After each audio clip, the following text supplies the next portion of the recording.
अस्सलाम क्लास। आज हमारे पास 6 चैप्टर है कैरन हॉर्नी का। कैरन हॉर्नी भी साइकोएनालिटिक थ्योरी को उसने उसके ऊपर काफ़ी ज़्यादा काम किया था साइकोएनालिटिक थ्योरी पे, और इसने अपनी एक थ्योरी दी थी, उसी के उनसे इम्प्रेस होके उसको सोशल लर्निंग थ्योरी का नाम दिया था इसने। सोशल थ्योरी भी कह सकते हैं, ठीक है। इसने ना जो चाइल्ड मतलब बच्चों की जो डेवलपमेंट होती है उस पर सोशल और कल्चरल इन्फ्लुएंस को काफ़ी ज़्यादा फोकस किया था। इसने क्या था कि जो अर्ली चाइल्डहुड अपब्रिंगिंग होती है, उसके जो एक्सपीरियंसेस होते हैं वो उनकी पर्सनैलिटी को शेप करते हैं। अगर वो मतलब उनकी तरबियत अच्छी ना हो तो उनकी वो पर्सनैलिटी पर बहुत ज़्यादा इफेक्ट डालते हैं, और वही जो पर्सनैलिटी होती है वो उनकी बायोलॉजिकल जो ड्राइव्स होती हैं, जो सेक्शुअल ड्राइव्स होती हैं, उनको गलत सेंस में ले जाती हैं। मतलब उनको अच्छी तरह केयर नहीं मिलती, उनको मतलब अपने एग्रेशन को, अपने गुस्से को और अपनी डिज़ायर्स को कंट्रोल करने की सही गाइडलाइन नहीं मिलती, तो वो क्रिमिनोलॉजी की तरफ चले जाते हैं। इसका बेसिक पर्पस यही था, यह इस थ्योरी का जो इसमें बताई थी कि बच्चों की जो तरबियत होती है वो उनकी पर्सनैलिटी को किस तरह इफेक्ट करती है।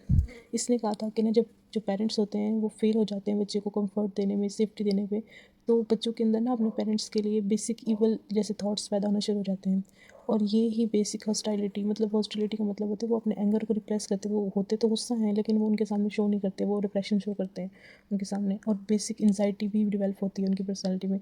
बेसिक एंजाइटी कहते हैं फीलिंग ऑफ आइसोलेशन, हेल्पलेसनेस, ठीक है। वो अपने आप को इस पूरी दुनिया में अकेला फील करता है जब उसको ये सारी चीज़ें मतलब वो तरबियत उनकी सही नहीं हो रही होती, उनको प्रॉपर देखभाल नहीं हो रही होती जब, ठीक है। ये तीनों टर्म्स हैं, ये बहुत इंपॉर्टेंट टर्म है इस थ्योरी की। बेसिक ईवल है, बेसिक हॉस्टिलिटी है और बेसिक एंजाइटी, ये तीन चीज़ें हैं जो इसने बताई थी। और यही जो उसकी पर्सनैलिटी को, जो बच्चे की पर्सनैलिटी है उसको न्यूरोटिक बनाती है, रिजिड बनाती है, और इंटरपर्सनल कॉपिंग स्ट्रेटजीज होती है उसको ख़त्म कर देती है। हम ओवरव्यू देख लेते हैं साइकोएनालिटिक सोशल थ्योरी के, ठीक है। इसमें जो फैक्टर्स हैं सोशल के बजाय बायोलॉजिकल फैक्टर्स को ज़्यादा फोकस किया था। इसने कहा था हॉर्नी ने कि ना जो कल्चर और सोशल इंटरेक्शन होते हैं वो चाइल्डहुड एक्सपीरियंस में बहुत ज़्यादा प्राइमरी रोल प्ले करते हैं उनके पर्सनैलिटी डेवलपमेंट में। अगर हम बायोलॉजिकल डिटर्मिनिज्म है उससे मतलब उनको दूर ले जाते हैं, मतलब उसको थोड़ा सा साइड पे रखते हैं, तो जो सोशल फैक्टर्स हैं, कल्चर फैक्टर्स हैं, वो बहुत ज़्यादा पर्सनैलिटी को मतलब इफेक्ट करते हैं। अच्छा, नेक्स्ट हमारे पास है गोल ऑफ लाइफ। इसने इसका बिलीव था कि जो सेल्फ रियलाइजेशन होती है और सेल्फ सेक्शन के बजाय कि वो जो सेल्फ रियलाइजेशन होती है वो बहुत ज़्यादा इंपॉर्टेंट होती है चाइल्ड की अपब्रिंगिंग के अंदर, पॉजिटिव के अंदर।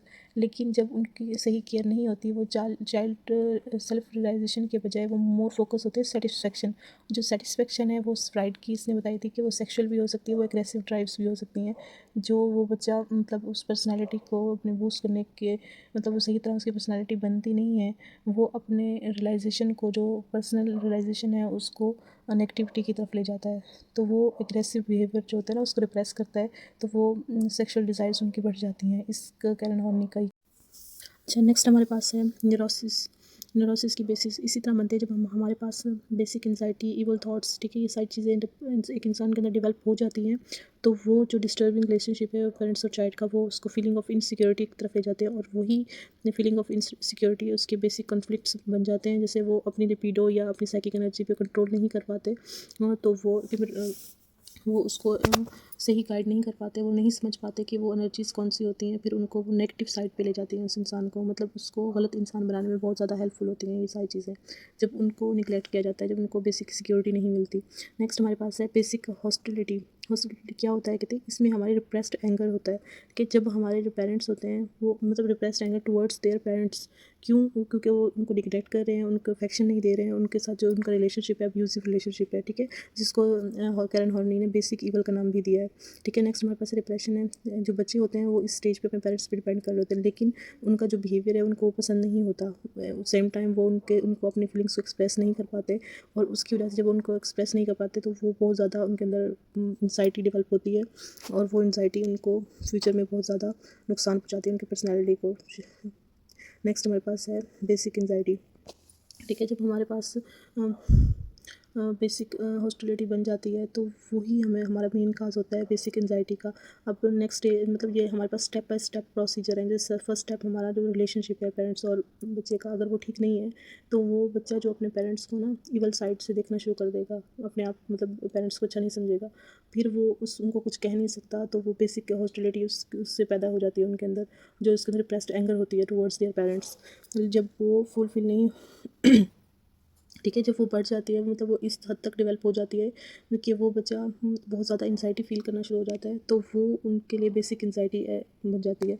और बेसिक एंग्जायटी जो होता है ये बहुत ज़्यादा डेंजरस कंडीशन होती है। तो इसमें जो बच्चा होता है वो फ़ील करता है कि वो इनसिग्निफिकेंट है, वो हेल्पलेस है, वो डिज़र्टेड है, एंडेंजर्ड है, वल्नरेबल है, मतलब वो उनके साथ अब्यूज़िव रिलेशनशिप रख रहा है, वो चीटिंग, ठीक है, ह्यूमिलिएटिंग अटैक। तो फिर वही वो इंसान जो ये सारी चीज़ें फ़ील कर रहा होता है, तो वो उसकी पर्सनैलिटी का हिस्सा बन जाती है। तो वो नेक्स्ट जब वो बड़ा होता है तो वो क्रिमिनल बनने के उसके चांसेस ज़्यादा होते हैं। वो अपनी जो सज़ातियाँ होती हैं वो दूसरों से उनका बदला लेने की कोशिश करते हैं। जो कैनन होनी का बेसिक कंसेप्ट है इस थ्योरी का, ठीक है, ये कहते हैं बेसिक एंग्जायटी का रीज़न जो होता है ना, बेसिक हॉस्टिलिटी होता है, इनसिक्योरिटी, फीलिंग ऑफ इनसिक्योरिटी होता है।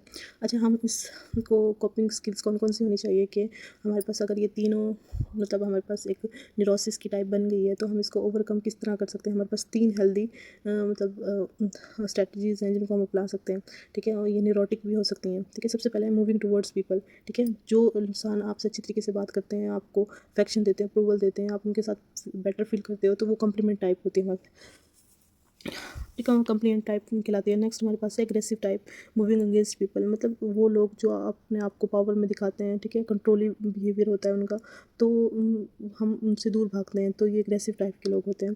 तीसरा होता है जिनको अवॉइडिंग टाइप के लोग होते हैं, जो डिटैच टाइप होते हैं, ठीक है, वो ना दूसरों से अटैच होना पसंद नहीं करते, वो अकेले रहना, आइसोलेट रहना और सेल्फ एफिकेसी में रहना वो पसंद करते हैं, तो उनको डिटैच टाइप कहते हैं, ठीक है। हमारे पास की कंसेप्ट है इस थ्योरी के, ठीक है।